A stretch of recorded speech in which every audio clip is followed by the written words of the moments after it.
రాష్ట్రంలో వైకాపా పాలనకు అంతిమ గడియలు దాపురించాయని సైకిల్కు ఓటు వేసి తెలుగుదేశం పార్టీని అత్యధిక మెజార్టీతో గెలిపించాలని అనంతపురం జిల్లా రాయదుర్గం తెదేపా ఎమ్మెల్యే అభ్యర్థి కాల్వ శ్రీనివాసులు పిలుపునిచ్చారు.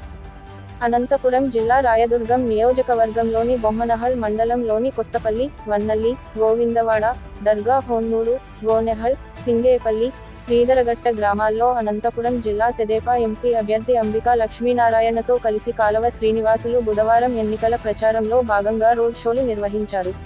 తెదేపా నాయకులు, కార్యకర్తలు పెద్ద ఎత్తున బాణసంచా కాల్చుతూ, డప్పులు మోగిస్తూ పూలమాలలు సాలువాలతో ఘన స్వాగతం పలికారు.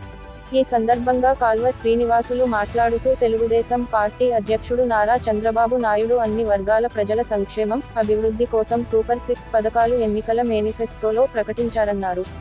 తెలుగుదేశం ప్రభుత్వం ఏర్పడిన వెంటనే పెన్షన్ 4000 ఇస్తామన్నారు. ప్రతి ఇంటికి ఏడాదికి 3 గ్యాస్ సిలిండర్లు అందిస్తామన్నారు. అనంతపురం జిల్లా ఎంపీ అభ్యర్థి అంబికా లక్ష్మీనారాయణ మాట్లాడుతూ త్వరలో జరగబోయే ఎన్నికల్లో తెలుగుదేశం పార్టీ ఘన విజయం సాధిస్తుందని పేర్కొన్నారు. అందుకు ప్రజల మద్దతు తెలుగుదేశం పార్టీకే ఉందని తెలిపారు.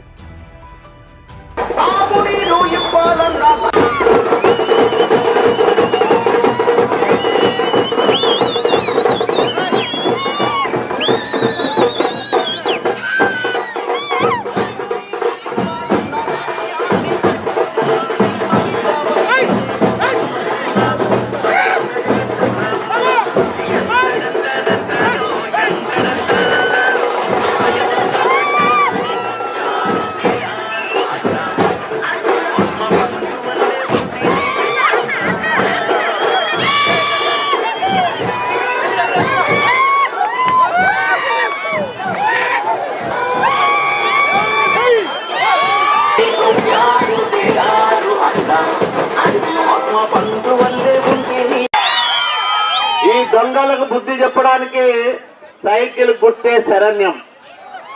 మీ ఓట్లన్నీ సైకిల్ గుర్తు మీద వేస్తే ఒక్కో కుటుంబానికి సంవత్సరానికి 3 గ్యాస్ సిలిండర్లు ఫ్రీగా ఇస్తాం.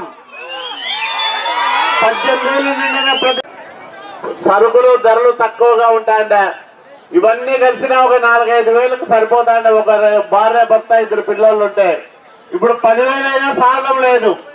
పోనీ ఆదాయం పెరిగిందంటే ఆదాయం ఏం పెరగలే, కానీ బిడ్డ కోడలున్నా 3,000 రూపాయలు డబ్బులు వస్తాయి. బీసీలు, ఎస్సీలు, మైనార్టీ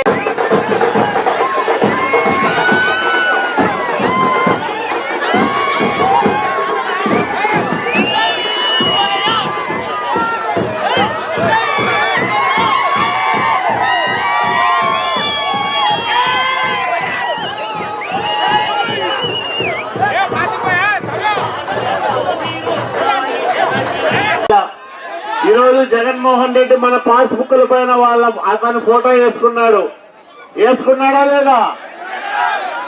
మరి భూమి ఎవరిది? జగన్మోహన్ రెడ్డిదా, రైతులదా? మరి రైతుల భూముల పట్టాల పైన జగన్మోహన్ రెడ్డి ఫోటో ఎందుకు? ఈ రోజు దిగిపోయే జగన్మోహన్ రెడ్డి ఫోటో మన పాస్ పుస్తకాల మీద ఉంటే ఎంత ప్రమాదం. ఇంతమంది ముఖ్యమంత్రులు ఎవరన్నా ఫోటోలు వేసుకుంటారు అట్లా? ఇంకొక చట్టం తెచ్చినాడు ఇప్పుడు. పాత ముత్త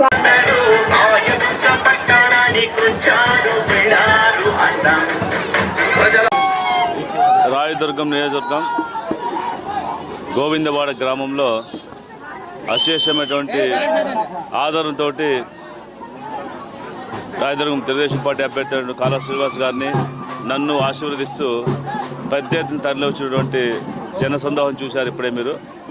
ఇది రాష్ట్ర వ్యాప్తంగా ప్రతి గ్రామంలో కూడా ఇదే విధంగా తెలుగుదేశం పార్టీ అభ్యర్థులు వెళ్తే హృదయపూర్వకంగా ఆహ్వానం పలుకుతూ ఈ రాష్ట్ర అభివృద్ధి కోసం, రాష్ట్ర సంక్షేమం కోసం, రాష్ట్ర భవిష్యత్తు కోసం నారా చంద్రబాబు గారు ముఖ్యమంత్రి కావాలన్నటువంటి ఆకాంక్షని ప్రజలందరూ కూడా వెలిబుచ్చడం జరుగుతూ ఉంది.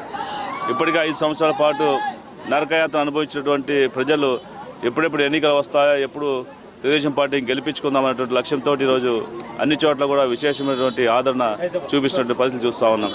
ఈరోజు ఒక్కసారి గమనిస్తే ఈ 5 సంవత్సరాల కాలంలో బీసీలు, ఎస్సీలు, ఎస్టీలు, మైనార్టీలు అన్ని రకాలుగా నష్టపోయి, మోసపోయి ఈ రాష్ట్రంలో ఉన్నటువంటి పెద్ద సంఖ్యలో ఉన్నటువంటి ఈ యొక్క వర్గాలందరికీ కూడా ఎక్కడ ఎటువంటి సంక్షేమ కార్యక్రమాలు అమలు చేయకోకుండా వారికి రావాల్సిన నిధులు కూడా వీళ్ళు ఇతర పథకాలకు మళ్లిస్తూ ఇక్కడ దోపిడీ చేసిన విషయాన్ని మనం చూస్తూ ఉన్నాం. అదేవిధంగా ఈరోజు రాష్ట్ర వ్యాప్తంగా ఉన్నటువంటి ప్రకృతి వనరులు ఇసుక కావచ్చు, లేకపోతే ఇక్కడ ఉన్నటువంటి వైన్గా సంబంధించినట్టు కావచ్చు, మైన్లు కావచ్చు, లేకపోతే అన్ని రకాలైనటువంటి దోపిడీ చేసుకుని ఈ రాష్ట్రాన్ని అల్లకల్లోలం చేసి అప్పులు ఆంధ్రప్రదేశ్గా మార్చినటువంటి ఘనత ఈరోజు వైఎస్ జగన్మోహన్ రెడ్డి దక్కుతుంది. ఎందుకంటే గతంలో తెలుగుదేశం పార్టీ హయాంలో ఉన్నప్పుడు రాష్ట్రం విడిపోయినా కానీ లోటు బడ్జెట్తో రాష్ట్రాన్ని ఎంతో శ్రద్ధతోటి ఒక సొంత బిడ్డలాగా ఆ మమకారాన్ని పెంచేలాగా ఈరోజు ఆంధ్రప్రదేశ్ని అప్పట్లో ఉన్న చంద్రబాబు నాయుడు గారు రాష్ట్రంని దేశంలోని అగ్రగామిగా తీసుకొస్తే ఈరోజు అధపాతాలను తొక్కేసి అప్పులు ఆంధ్రప్రదేశ్గా మార్చినటువంటి ఘనత ఈ యొక్క జగన్మోహన్ రెడ్డి దక్కుతుంది. కాబట్టి ఈరోజు ప్రజలందరూ కూడా ఈరోజు గుర్తించారు. ఈరోజు ఈ రాష్ట్రంలో ఉన్నటువంటి ఈ పరిపాలనకి ఎప్పుడెప్పుడు సాగనంపుదామా, ఎప్పుడు తిరిగి చంద్రబాబు ముఖ్యమంత్రి చేసుకుంటామనే ఆలోచనతో ప్రజలందరూ సిద్ధమైనారు. ఈరోజు ఎక్కడికి వెళ్ళినా కానీ ప్రత్యేకించి యువత, అదేవిధంగా మహిళలు కూడా పూర్తి స్థాయిలో సంపూర్ణ మద్దతు తెలుపుతూ మేము ఇస్తున్నటువంటి సూపర్ 6 కార్యక్రమాల ద్వారా ఆకర్షితవడమే కాదు, వాళ్ళందరూ కూడా ఒక కుటుంబానికి ఒక భరోసా ఇచ్చేటువంటి ఒక పెద్ద వ్యక్తిగా, ఒక కుటుంబ యజమానిగా మాకు చంద్రబాబు గారు దొరికారు. కాబట్టి మా యొక్క కుటుంబాలను సంతోషంగా ఉంటాయి, మా పిల్లల భవిష్యత్తు బాగుంటుంది లక్ష్యంతో ఎక్కడికక్కడ ప్రతి ఒక్కరు వాలంటీర్గా వాళ్ళే సూపర్ 6 కార్యక్రమాలని మేము వెళ్తే మాకే వివరిస్తూ ఈ కార్యక్రమాల పట్ల ఆకర్షితులయ్యి ఖచ్చితంగా మా అందరికీ మంచి జరుగుతున్న ఆలోచనతో ముందుకు వస్తున్నారు. కాబట్టి ఖచ్చితంగా ఈరోజు కాలువ శ్రీనివాస్ గారితో పాటు ఈ అనంతపురం ఉమ్మడి జిల్లాలో ఉన్నటువంటి 14 సీట్లు, 2 ఎంపీ సీట్లు పూర్తిగా అత్యధిక మేరతో కైవసం చేసుకోబోతున్నాం. అదేవిధంగా రాష్ట్ర వ్యాప్తంగా ఉన్నటువంటి అన్ని శ్రేణులు కూడా బాగా బ్రహ్మాండంగా పనిచేస్తున్నారు. కాబట్టి ఇక్కడ ఉన్నటువంటి 175 సీట్లలో అత్యధిక సీట్లు, దాదాపు 160 సీట్లు పైచలు తెలుగుదేశం, జనసేన, బీజేపీ ఉమ్మడి అభ్యర్థులు గెలిచి ఈరోజు రాష్ట్రాన్ని అధికారం తీసుకుపోయేటువంటి అవకాశం అత్యుత్తమం. ఇప్పుడు పూర్తిగా రైతన్నులు కూడా ఈరోజు ఈ ప్రభుత్వం సాగనంపాలనేటువంటి ఆలోచనతో ముందు జరుగుతున్నారు. అదేవిధంగా ఈరోజు అందరికీ అన్ని చోట్ల కూడా ఈ చేస్తున్న ప్రచార సరళి భాగంగా అందరూ కూడా ఐక్యమై ఈరోజు ముందుకు వస్తున్నారు. కాబట్టి అతి త్వరలోనే తెలుగుదేశం పార్టీ జెండా ఎగరబోతోంది అన్ని నియోజకవర్గాల విషయం తెలియజేసుకుంటాను.